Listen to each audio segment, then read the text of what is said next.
बच्चों हम कक्षा 6 की गणित पुस्तक का अध्ययन कर रहे हैं और हमारा टॉपिक चल रहा है बच्चों अध्याय 12 अनुपात और समानुपात। ठीक है बच्चों, हमने इसके 5 भाग पूरे कर लिए थे और आज हम शुरू कर रहे हैं इसका भाग 6। बच्चों हमने पिछले भाग तक प्रश्नावली 12.1 पूरी कर ली है और आशा करता हूँ आपने पूरे भाग पांचों देखे भी होंगे। ठीक है बच्चों, आज हम शुरू कर रहे हैं प्रश्नावली 12.2 के उदाहरण। अब बच्चों उदाहरण समझने से पहले हमें समानुपात के बारे में भी कुछ बातें जानना जरूरी है। तो सबसे पहले देखो समानुपात क्या होता है। बच्चों अनुपात तो आपने सबने समझ लिया, लेकिन समानुपात क्या होता है ये भी समझना जरूरी है। तो यदि दो अनुपात एक समान है तो वे समानुपात में होते हैं। अर्थात यदि कोई भी हमें दो अनुपात दिए हुए हैं और उनका सरल करने पर मान समान आ रहा है तो वे दोनों समानुपात में कहलाते हैं। जैसे बच्चों एक उदाहरण देखो, 1:2 और 2:4। इन दोनों को देखो, 1:2 और 2:4, इन दोनों को सरल करो तो 1:2 तो सरल रूप में है और 2:4 का सरल रूप यानी सार्व गुणनखंड से भाग देना है। तो दोनों में 2 का भाग देंगे तो 2 में 2 का भाग देंगे 1 बार और 4 में 2 बार, तो इसका मान भी 1:2 ही आ रहा है। तो दोनों का मान समान हो गया ना, ये भी 1:2, यह भी 1:2। तो इस प्रकार दोनों का मान अगर समान है तो ये अनुपात और ये अनुपात समानुपात कहलाते हैं, समानुपात कहलाते हैं। ठीक है बच्चों, समझ गए। अब समानुपात के लिए चिन्ह कौन सा उपयोग में आता है? 4 बिंदियां, देखो 4 डॉट दिख रहे हैं ना, इसको समानुपात का चिन्ह बोलते हैं, या फिर बराबर का चिन्ह का भी प्रयोग किया जाता है। तो बच्चों देखो इसको लिखेंगे कैसे, 1:2 समानुपात 2:4, इस प्रकार इसको लिखा जाता है। तो बच्चों 1:2 तथा 5:10 समान अनुपात में है, अतः इसको लिखेंगे 1:2 समानुपात 5:10। ठीक है बच्चों, समझ गए सभी किस प्रकार लिखा जाता है? बीच में समानुपात का चिन्ह लगाएंगे। बच्चों समझ में आया समानुपात। अब देखो आगे एक उदाहरण करते हैं। जांच कीजिए कि निम्न अनुपात समानुपात में है या नहीं है। हमें जांच करके बताना है कि ये अनुपात समानुपात में है या नहीं। तो सबसे पहले ए देखो, ए को जांचेंगे तो ए में 2 अनुपात कौन कौन से हैं? 1:5 और 3:15। तो 1:5 तथा 3:15। अगर इनका सरल करने पर मान समान आ रहा है तो ये समानुपात में है, और समान नहीं आ रहा है तो समानुपात में नहीं है। तो बच्चों देखो 1:5 तो सरल रूप में है, 3:15 का सार्व गुणनखंड क्या होता है? 3 का भाग दोनों में जाता है, 3 में भी और 15 में भी। तो हम भाग देंगे 3 का भाग 3 में 1 बार और 15 में 5 बार। तो बच्चों इसका मान भी 1:5 है, ये भी 1:5 है, तो दोनों के मान समान है, इसलिए हमारा ए समानुपात में है। हम लिखेंगे समानुपात में है। ठीक है बच्चों, समझ गए। अब देखो बी क्या दे रखा है? 2:9 और दूसरा क्या है? 18:81। बच्चों देखो 2:9 तो सरल रूप में है, अब 18:81 को सरल करना है। तो 18 और 81 का सार्व गुणनखंड क्या होता है? ऐसी संख्या जिसका भाग 18 में भी जाए और 81 में भी जाता हो। तो बच्चों 9 का भाग दोनों में जाता है, 9 का भाग 18 में, 9 दूनी 18 और 9 नाम 81 यानी 9 बार। तो इसका मान आ गया 2:9। तो दोनों का मान समान आ गया ना, तो हम कहेंगे बी भी समानुपात में है। ठीक है बच्चों, बी भी समानुपात में है। इसी प्रकार सी को देखो, सी को करेंगे, सी क्या है? 15:45 और 5:25। तो 15:45 और 5:25 है। तो 15:45, तो 15 और 45 में किसका भाग जाता है? 15 का भाग दोनों में जाता है, 15 का भाग 15 में 1 बार और 45 में 3 बार। बच्चों 15 का पहाड़ा आता है ना सभी को, 15 एकम 15, 15 3 45।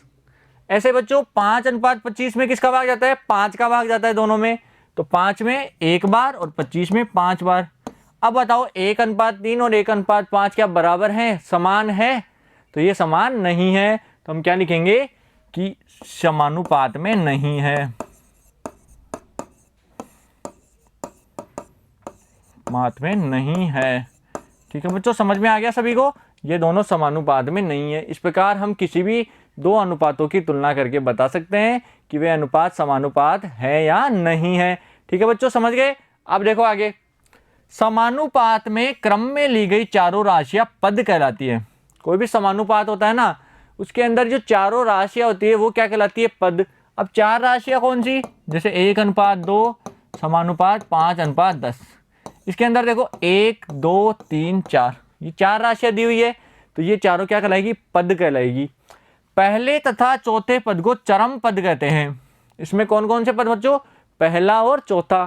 तो पहला पद ये है और चौथा पद ये है, ये दोनों कहलाते हैं चरम पद। ठीक है बच्चों, ये दोनों कौन से पद कहलाते हैं? चरम पद। तथा दूसरे व तीसरे पद को मध्य पद कहते हैं, और ये दोनों पद कहलाएंगे मध्य पद। ठीक है बच्चों, ये बाहर वाले दोनों पद तो हो गए चरम पद या अंतिम पद, और बीच के दोनों पद मध्य पद कहलाते हैं।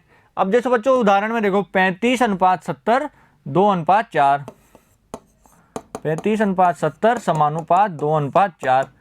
यहाँ 35 तथा 4 चरम पद है, ये दोनों तो क्या हो जाएंगे?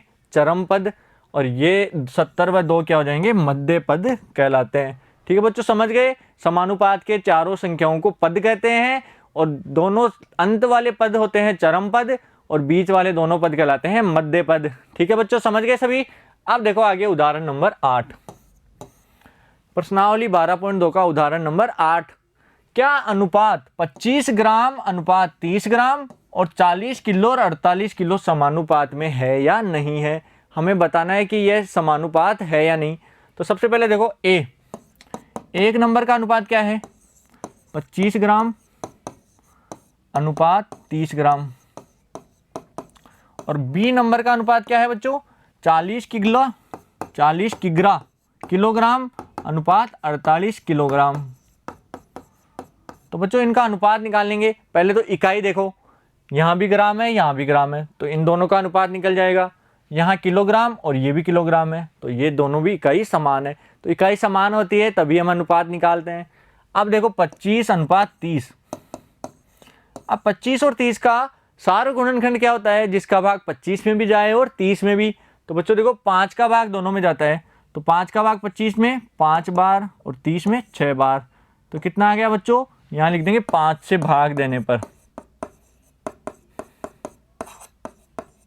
कितना आ गया? 5:6।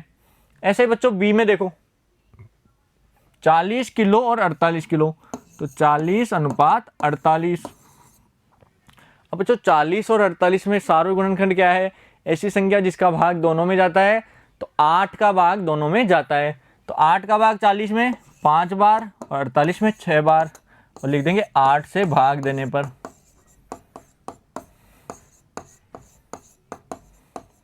तो कितना आ गया? 5:6। तो बच्चों अब देखो यहाँ भी 5:6 है, ये भी 5:6 है, तो इसका मतलब ये दोनों अनुपात समानुपात में है। तो हम लिख देंगे ये दोनों समानुपात में है। और समानुपात में है तो इसको लिखेंगे कैसे बच्चों? 25 ग्राम अनुपात 30 ग्राम समानुपात 40 किलो अनुपात 48 किलो। ठीक है बच्चों, ये समानुपात में हमने लिख दिया। तो इस प्रकार हम दो अनुपातों की तुलना करके बता सकते हैं कि वे समानुपात में है या नहीं है।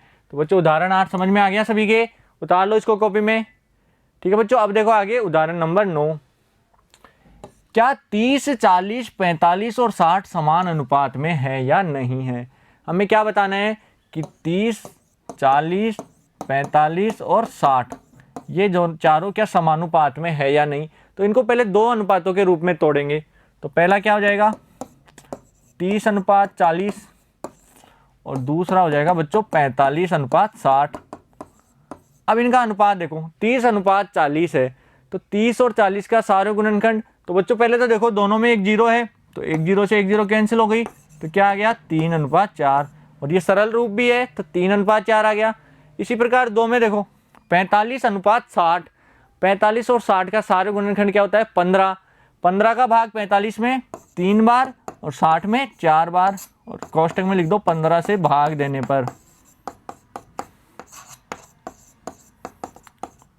ठीक है बच्चों, समझ गए? 15 से भाग देने पर क्या आ गया? 3:4। अब बताओ दोनों अनुपात समान है, दोनों जगह 3:4 आ रहा है, तो हम लिखेंगे कि ये समानुपात में है।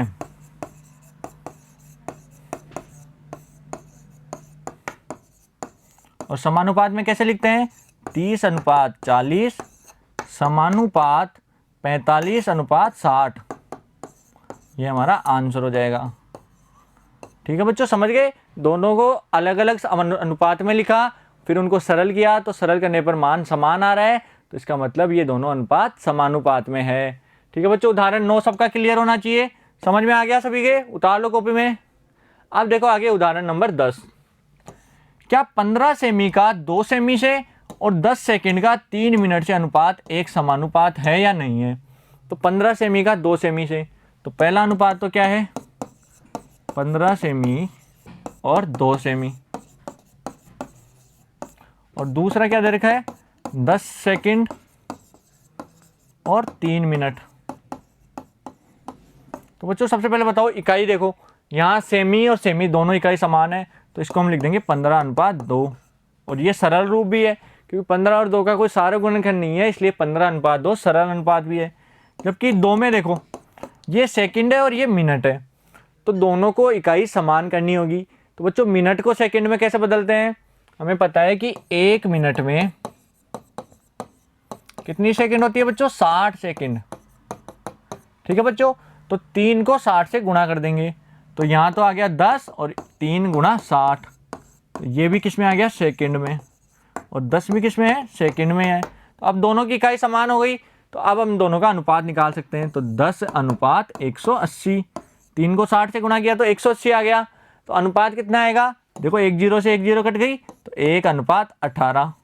और यहाँ कितना आया? 15:2। तो क्या दोनों के अनुपात समान है? तो बच्चों अनुपात समान नहीं है, तो हम कहेंगे ये समानुपात में नहीं है।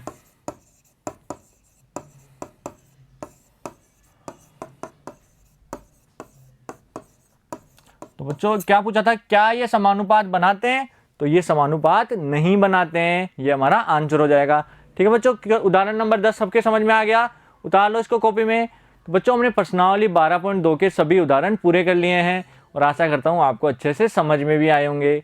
अब बच्चों अगले पार्ट में हम शुरू करेंगे प्रश्नावली 12.2 के प्रश्न। Thank you.